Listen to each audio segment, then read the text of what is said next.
big ag typically, and it's destroying microbiology, it's destroying the land, it's destroying the fertility, and so that's the other extreme. And there's actually just like so much value in both of these schools of thought, but agriculture on a large scale fails to put them together in a way that is actually building the soil, building the microbiology, but also takes into account the chemical reactions and the plant physiology that is made up in the chemistry of the soil. And so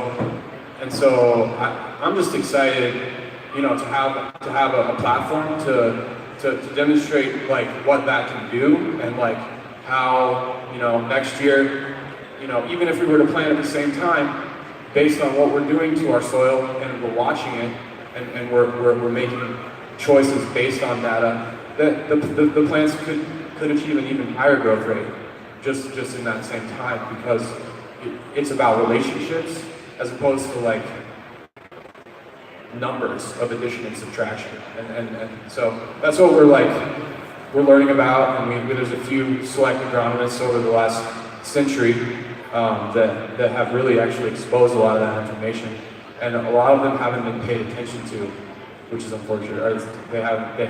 They're not a lot of them. But I mean, I think that, yeah, I would say that the calcium is very misunderstood. Of calcium is really misunderstood. Available calcium is really misunderstood. Once you understand that, your growth is going to be so much better. We're in clays. Calcium is the one mineral that opens the soil. It actually opens it. It allows for more drainage, and in these soils, that's big. There's a lot, and I look at fields here, and there's been some people that have really done really well, but all the best fields I've seen have been in Oregon this year, and Oregon is like training wheels compared to Colorado in these soils. You really got to, chemically, they're actually quite fertile, these soils, but when it comes to drainage and loam and really promoting root growth, it's a puzzle, and anything you choose, it's a compromise, and you really have to get with that, and that's always difficult, especially for someone that has a moral compass, because there's plastic and weeds, and there's no perfect answer to watering. It's just a specific set of compromises that you end up choosing. And then it's a lot of little things that end up making stuff big. So thank you. I'll pass it on down here. Yeah, it's all about options. It's about taking your time, doing your research. It really goes a long way. Our farm this year, it's been we were rushing to get into it. We didn't take time. And we definitely results from not taking the time and spending the money on different budgets, and we all work with what we have to make it possible. But the returns from adding the hand implements and really trying to build your soil each year is less and less. So, yeah. One of the biggest things I'd like to, start with about what we do to get the property, and you can go out and you can plant clay, you can auger a hole, you can put soil in there, you're just going to create a little water buffer. So the question is, what do you need to do to your soil in order to make it ready for the year we're going to plant it, and for the years next that we're going to be planting it. Like Jeremy, there's a lot of calcium key elements to plant growth, but 90% of soils is all plants aren't going to take up 90% of the phosphorus in the soil. They're not going to take up the silicon. Calcium is going to, most of the calcium daily in the soil is in a bicarbonate form, so it's going to raise the alkalinity in the soil to a point where it's going to lock all the nutrients out, and you're not going to get the availability of the calcium. From a nutrient perspective, the plant requires nitrogen, phosphorus, potassium, calcium, magnesium, trace elements like zinc and manganese. But more importantly, I think for this specific plant, the macro elements shouldn't necessarily be NPK. In my opinion, they should be nitrogen, phosphorus, calcium, and then potassium.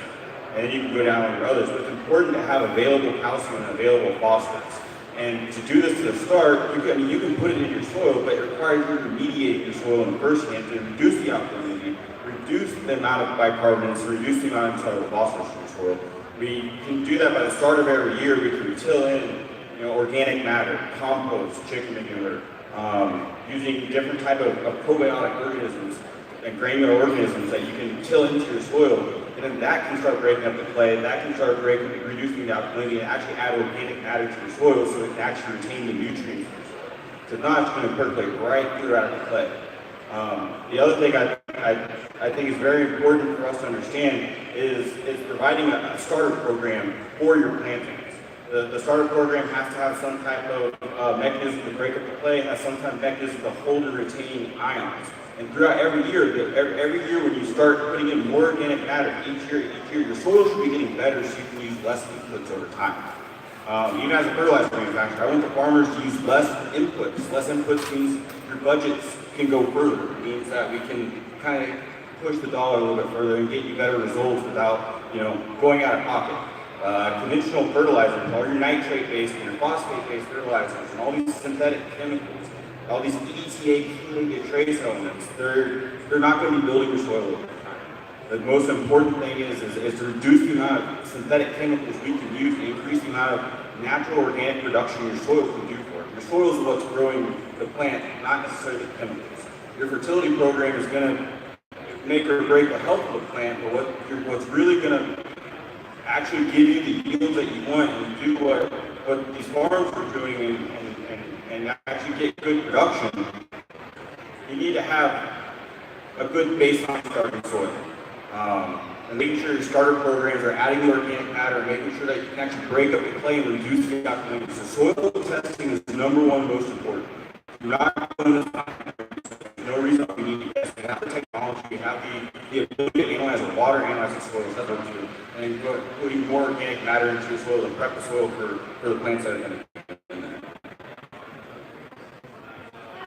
Some of the products that they offer are very technological as far as amino acid chelated calcium, things that can soil food web to get the results we're after, and our soil is perfect. And we offer products like that as well. But one of the things I'd like to sum up into all of this is that a lot of us are going to learn how to produce. And when we look at an acre versus 100 acres, we can all agree there's some pretty big differences, right? In scale. Right? And it's pretty successful. That was an alfalfa field. She's still fighting weeds. Not as bad as the fields that we're getting for, and had no impact. So just taking a physical of what your soil looks like, we can always add waste starting. And then if we get a report you can plant into it and you can get some great yields. And here's what I would say.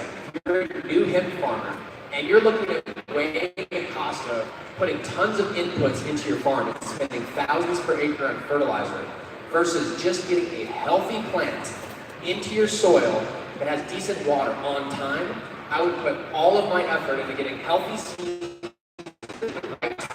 female clones or female seeds, and getting them planted on time. And around here, that means the beginning of June. Do not underestimate how long it's going to take to plant. If you've got 100 acres and it takes you 90 days to plant, and you're borrowing equipment from someone else, every one of these takes longer than you expect to fall. So the weakest thing is all I would want a farmer to focus on. If this year the weakest link is fertility, then that's what we focus on. What I'm finding is that people are increasing yield, they haven't even planted on time, which means we're not really getting real data. And so the reason why I was so impressed with this field is not only did they not plant on time, but the speed of growth, overcoming those issues, is something that a lot of farmers foresee. So if you're farming in this area, we mentioned soil testing. Visit Build a Soil. Bring your soil down. We'll send it to the lab. We'll help you interpret those results.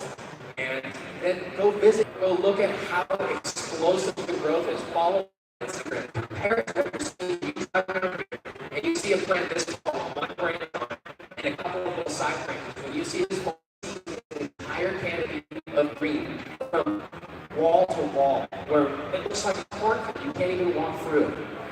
That is the difference that a soil test with a little bit of intelligence. I don't pretend to know all. I'm working with people that are answers that are applying these processes. And then we find companies that bypass the issues we can't afford to fix that year. If we know calcium's a problem, and we could only go half of what we needed, we're going to be foliar spraying, or we're going to be looking at the water. There's things that I prefer on 1 acre or 100 acres you do. You've got all winter this year to do your soil testing. We carry cover crops. Versus the numbers like two different attorneys. You're going to get two different answers. So whatever you do, make sure you stick, not jump around left and right all the time. Okay? Any questions about soil that locally into the soil, most of the money in labor, and maybe $250 an acre for luxury amounts of feeding through the drip line. So if you've got $250 to $500 per acre, and we're not expecting thousands and thousands of pounds, you can do pretty good. But if you're expecting 10,000 pounds an acre and mapping that path down, you're probably going to be pre-releasing phosphorus, you're probably going to be using microbes, and you're going to be making sure that we tend to that soil. But is the juice worth the squeeze? Is it worth it? Most people will do 100 acres with not much effort, but they'll actually cost themselves money. So scale down the soil testing, and the time's going to be right to scale up to figure this out.